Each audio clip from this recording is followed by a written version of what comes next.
ताजमहल को देखा हो, अगर आप उसको बीच में एक इमेजिनरी लाइन आप इमेजिन करो, एक लाइन इमेजिनरी लाइन इमेजिन करो, तो उसकी शेप दोनों तरफ इधर और इधर बिल्कुल एक जैसी है। यानी आप मोस्टली बिल्डिंग्स देखो, अधिकतर बिल्डिंग्स जो हैं या आर्किटेक्चरल डिजाइन्स जो हैं उन सब में आपको सिमेट्री देखने को मिलती है, राइट, है ना। तो सिमेट्री कितना इम्पोर्टेंट, सिमेट्री जो का जो कॉन्सेप्ट है वो कितना इम्पोर्टेंट है हमारे लिए, ये आपको समझ में आता है। आपको ऑटोमोबाइल्स जो होते हैं, कार्स, बाइक्स, आपको इनमें सिमेट्री देखने को मिलती है ना। स्पेशली 4 व्हीलर्स जो होते हैं, इनमें अगर सिमेट्री नहीं होगी तो डिसबैलेंस होने का बहुत ज्यादा चांस रहेगा, राइट। और आपको नेचर की बहुत सारी चीजों में सिमेट्री देखने को मिलती है।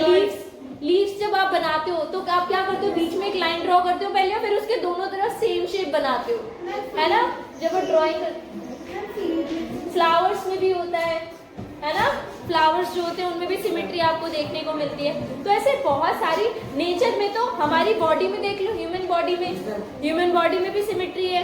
जैसे इधर है जो लेफ्ट पार्ट है उतना वैसा ही राइट साइड वाला पार्ट है, राइट।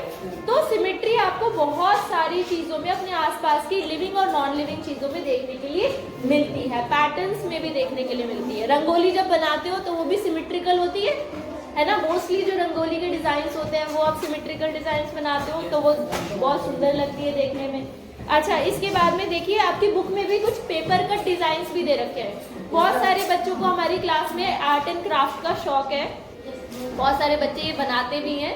तो ये पेपर कट डिजाइन भी देखिए, इसमें भी आपको सिमेट्री नजर आ रही है कि नहीं आ रही है, राइट। तो अभी हम पढ़ेंगे सिमेट्री के बारे में, हमने समझ लिया। अब हम पढ़ेंगे लाइन ऑफ सिमेट्री के बारे में। लाइन ऑफ सिमेट्री याद है सबको? लास्ट ईयर हमने 6th क्लास में सीखा था कि देयर आर 2, मतलब लाइन ऑफ सिमेट्री बहुत सारी होती है, लेकिन बिल्कुल बेसिक 2 लाइन ऑफ सिमेट्री होती है, एक हॉरिजॉन्टल और एक वर्टिकल, ठीक है। लाइन ऑफ सिमेट्री आपको नजर आ रही है, देखिए आपकी बुक में दिया हुआ है पेज नंबर 266 पर। यहाँ पर लाइन ऑफ सिमेट्री बनी हुई है। अल्फाबेटिकल लेटर्स हैं, आपके ABCD के लेटर्स हैं, और इनको और कुछ शेप्स भी बनी हुई है। इनको लाइन ऑफ सिमेट्री के थ्रू दिखाया गया है कि इसमें लाइन ऑफ सिमेट्री कहाँ बन सकती है। जैसे ये वाली शेप है, इसमें आप वर्टिकल लाइन ऑफ सिमेट्री नहीं बनाओगे। इसमें हमने कैसी लाइन ऑफ सिमेट्री बनाई है? ऑब्लिक, तिरछी, ठीक है। और यहाँ पे कैसी लाइन ऑफ सिमेट्री है? वर्टिकल या हॉरिजॉन्टल? वर्टिकल। इसमें कैसी लाइन ऑफ सिमेट्री है? वर्टिकल। अच्छा, और ये जो लास्ट वाली शेप है horizontal line of symmetry. Horizontal ऐसे होता है, वर्टिकल इस तरह से होता है। क्लियर है? अब हम अगला टॉपिक पढ़ेंगे। The topics name his lines of symmetry of regular polygons. कोई बता सकते हैं रेगुलर पॉलीगन्स क्या होते हैं? मैम, क्लोज पॉलीगन,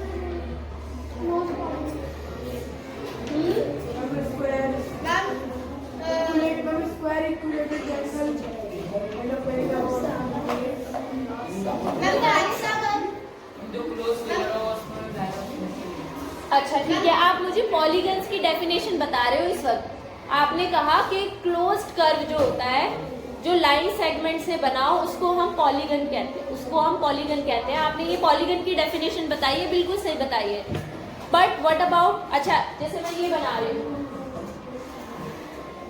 क्या ये एक पॉलीगन है? क्या ये एक पॉलीगन है? पॉलीगन की डेफिनेशन क्या बताइए? क्लोज्ड कर्व, हर तरफ से बंद होना चाहिए और लाइन सेगमेंट से बनाना चाहिए, सीधी लाइनों से बनाना चाहिए। क्या ये पॉलीगन है? Yes. Triangle is the smallest polygon. Basically triangle is the polygon with least number of side. सबसे छोटा पॉलीगन कह सकते हो। छोटा का मतलब ये है कि सबसे कम लाइनों से बना हुआ पॉलीगन ट्राइंगल ही होता है। तो yes, this is a polygon, ये पॉलीगन है। बट क्या ये रेगुलर पॉलीगन है? रेगुलर का मतलब जिसकी सारी साइड्स इक्वल हो। क्या ये रेगुलर पॉलीगन है? Yes, this is not a regular polygon. तो रेगुलर पॉलीगन का मीनिंग समझ में आया? अगर मैंने ये शेप बनाई है, क्या आपको लग रहा है कि रेगुलर पॉलीगन हो सकता है? What kind of triangle is this? Equilateral triangle, यानी इक्विलेटरल ट्रायंगल जो होते हैं वो रेगुलर पॉलीगन होते हैं। क्या आपके पास ऐसे और पॉलीगन, रेगुलर पॉलीगन्स के एग्जांपल हैं? यस, ये हमने बनाया एक स्क्वायर, ठीक है, रेगुलर पॉलीगन है with sides. Number of sides कितनी है इसमें? 2। अच्छा, और क्या और कोई पेंटागन हो सकता है क्या रेगुलर पॉलीगन? यस, अगर उसकी सारी साइड्स की लंबाई बराबर हो तो यस हो सकता है। इस तरह से हम बनाएंगे, देखिए ये है एक रेगुलर पेंटागन। क्या आपको पता है कि ट्राइंगल और स्क्वायर के केस में हमें रेगुलर वर्ड लगाने की जरूरत नहीं पड़ती इनके आगे, क्योंकि इनके एक खास नाम हमने दिए हुए हैं। अगर एक ऐसा ट्राइंगल है जिसकी सारी साइड्स बराबर है तो उसको एक खास नाम हमने दिया हुआ है इक्विलेटरल ट्राइंगल। अगर कोई ऐसा क्वाड्रिलेटरल है, यानी 4 साइड वाला पॉलीगन, अगर कोई ऐसा क्वाड्रिलेटरल है जिसकी सारी साइड्स बराबर है तो उसको हम रेगुलर क्वाड्रिलेटरल नहीं बोलेंगे, हम उसे स्क्वायर बोलेंगे। उसको हमने एक स्पेशल नाम दिया हुआ है। लेकिन इसके आगे जो पॉलीगन्स होते हैं, 4 साइड से बढ़कर जब साइड बढ़ जाती है, 5 साइड वाला पेंटागन, 6 साइड वाला हेक्सागन, 7 साइड वाला हेप्टागन, तो जब ये पॉलीगन्स की नंबर ऑफ साइड्स बढ़ जाती हैं तो हमने इनको कोई स्पेशल नाम नहीं दिया हुआ है, लेकिन हम इनके नाम के आगे रेगुलर वर्ड लगा देते हैं, जिससे हमें पता चलता है कि इसकी सारी साइड्स इक्वल होंगी। बोलो, समझ में आया? yes, यानी जब कहीं लिखा होगा रेगुलर पेंटागन, इसका मतलब ये एक ऐसा पेंटागन है जिसकी पांचों की पांचों साइड्स इक्वल है, ठीक है। अच्छा, अगर साइड्स और बढ़ा दे, एक साइड और बढ़ा दे, 6 कर दे, रेगुलर हेक्सागन यहाँ बना लेते हैं।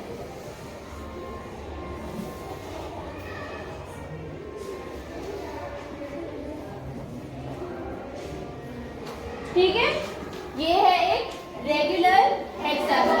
अच्छा, आपने क्या ऐसी शेप कहीं और भी देखी है रियल लाइफ में? मिरर की डिजाइन और कहीं नेचर में कहीं ये शेप देखने को मिलती है आपको? याद करो। हाँ, डायमंड में। अच्छा, और नेचुरल लिविंग बीइंग से रिलेटेड कुछ याद आ रहा है? किसी ने हनी जो होती हनी बीज होती है उनका बीहाइव देखा है? वो भी इसी तरह की शेप में होता है। याद आया? वो नहीं कह रहे, उसके जो होल्स होते हैं ना, जो रहते हैं, वो इसी शेप में होते हैं बेटा, ठीक है। आगे सबको समझ में? ये भी आपको उससे याद रहेगा। ये है रेगुलर हेक्सागन। अब इंटरेस्टिंग बात ये है कि इनमें नंबर ऑफ साइड कितनी है? 3 साइड्स। इसमें नंबर ऑफ साइड्स कितनी है? इसमें इसमें कितनी है? 6 साइड्स। अब अगर मैं आपसे कहूँ कि बेटा इसमें आप कितनी लाइन ऑफ सिमेट्री बना सकते हो, मतलब आप इसे कितने तरह से फोल्ड कर सकते हो कि हर बार 3। Very good. कैसे बनाएंगे? एक तो ऐसे बनेगी, अगर आप इसे ऐसे फोल्ड करोगे तो दोनों तरफ सेम शेप मिलेगी आपको। और आप कैसे फोल्ड कर सकते हो? इसको ऐसे भी फोल्ड कर सकते हो और ऐसे भी फोल्ड कर सकते हो, यानी ये हो गई 3 लाइन्स ऑफ सिमेट्री। क्लियर हुआ? सबको समझ में आया? अच्छा, इसमें कितनी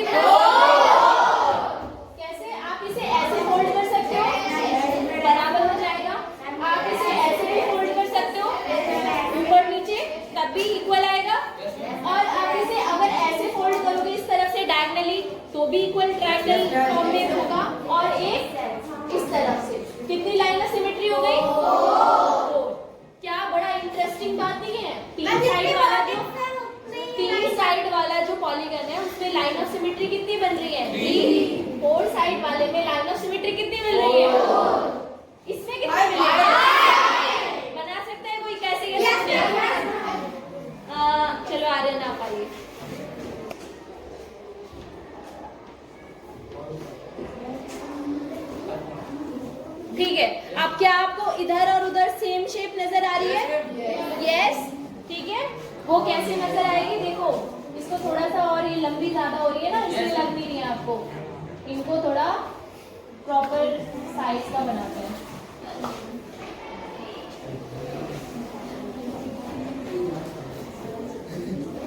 पेंटागन में इतना दिमाग लगता है। अब देखो एक बार, अब बनाना, अब देखो लग रहा है लाइन ऑफ सिमेट्री सेम लग रही है, ठीक है। अब बनाना,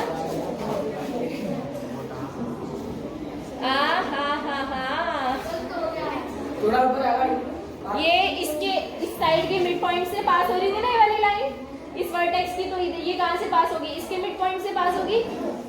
आप लोग भी ट्राई करो बनाकर, बनाओ। हाँ सही है, ठीक है, ऐसे भी कर सकते हो।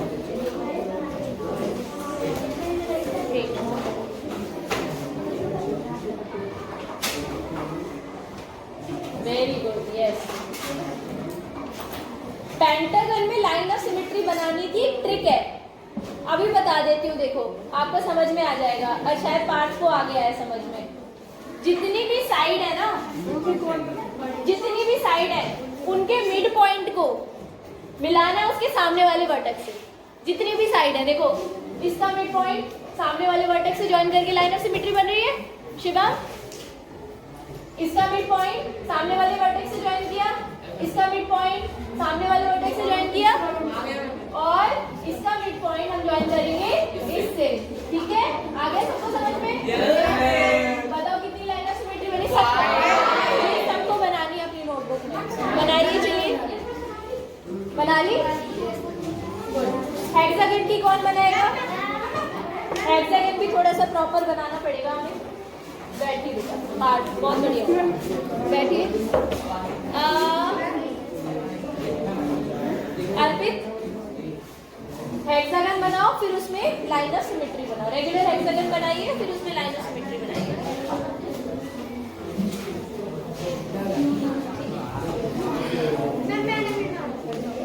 कंसेप्ट समझ में आ गया?